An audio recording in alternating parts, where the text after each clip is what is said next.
Uncle B on No Time for the Small Talk. It's stamped, and I think it's always going to be remembered for the time that it was in. It was such a crucial time, especially for 50, because it was only 50.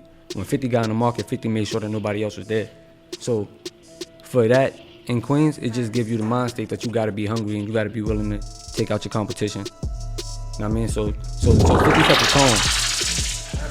No, Yeah. I definitely, that's what I'm saying. So like when you have that mind frame, and when I think of Southside, is that like symbolic to the mind frame Uncle B's coming with the project for our Queens? Yeah, nothing different.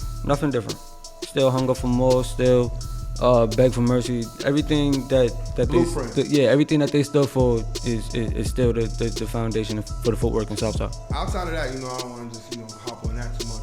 Outside of that, what other artists are you listening to outside your son? I listen to a lot of independent artists, honestly, because I crash a lot of studio sessions. So Give me some names.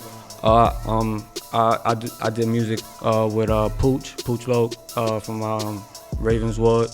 Shout out to Pooch. I got music with Piff, Ab Pop. Yo, not to cut you off. Yo, I didn't even know Pooch rhymed.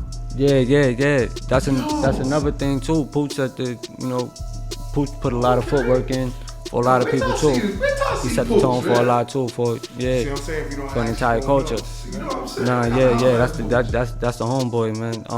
2 G's in Southside real big right now. They always got a following. My boy Majo got a nice following too. Huh? Call 2 G's? Yeah. Quarter G? I thought you were far out. Nah. Not called. I thought you said it's called 2 G's. Nah. 2 G's. Yeah, it's 2 G's. It's Nah, stay out of this. It's all love. It's all love. Nah, But yeah, there's a lot of G's out here. I check the people music who I see and who I interact with and stuff like that. Tune in on Tuesdays for more No Time for the Small Talk.